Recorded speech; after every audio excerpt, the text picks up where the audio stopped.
आतापर्यंत आपण जाणून घेतलं की स्वकरुणा म्हणजे काय? आता आपण जाणून घेऊया स्वकरुणा म्हणजे काय नाही. लोकांच्या मनात भरपूर संशय, अ, भरपूर भीती अशा गोष्टी आहेत स्वकरुणाबद्दल. त्यांना वाटतं स्वदया. स्वदया म्हणजे स्वकरुणा म्हणजे मी स्वतःवर दया दाखवतोय का? अरे बिचारा मी, असं स्वदया म्हणते. स्वकरुणावान कधीच नाही म्हणत. स्वकरुणावान लोकं असं कधीच नाही म्हणत, की मी स्वतःवर दया करते का? की मी स्वार्थी विचार करते, माझ्यापुरताच विचार करते का? नाही. स्वकरुणावान लोकं स्वकरुणावान लोकं कितीही वाईट झालं, तरी त्या गोष्टीकडे सकारात्मक दृष्टिकोनातून पाहतात.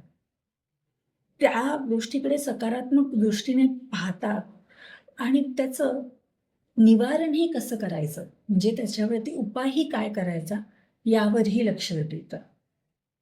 स्वकरुणा स्वकरुणा म्हणजे मी दिवसभर पलंगावर लोळत राहीन, चॉकलेट, बिस्किटं खात राहीन, काही काम करणार नाही. असं असं आहे का? नाही. असंही नाही आहे.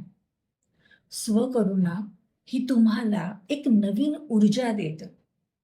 कुठल्याही गोष्टीकडे पाहण्याचा तुमचा दृष्टिकोन बदलते. तुम्ही प्रत्येक वाईट गोष्टीमध्ये सुद्धा एक सकारात्मक दृष्टीने पाऊल टाकलं, तर किती सोपं होईल ना. आता आपल्या या नवीन जगतामध्ये कुठे कितीतरी समस्या आहेत. म्हणजे प्रत्येकाच्या आयुष्यात काही ना काही समस्या चालू असतात.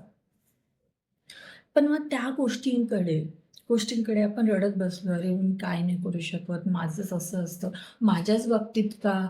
मी तर काही केलं नाही, मग माझ्याच बाबतीत असं का होतं?" हे आपण किती दिवस बोलणार ना? त्यापेक्षा ठीक आहे, माझ्याकडे आले ना, मी त्याचा प्रयत्न करेन, की मी त्याचा उपाय करून मी त्याच्यातून बाहेर पडण्याचा प्रयत्न करेन. हे स्वकरुणा शिकवतं.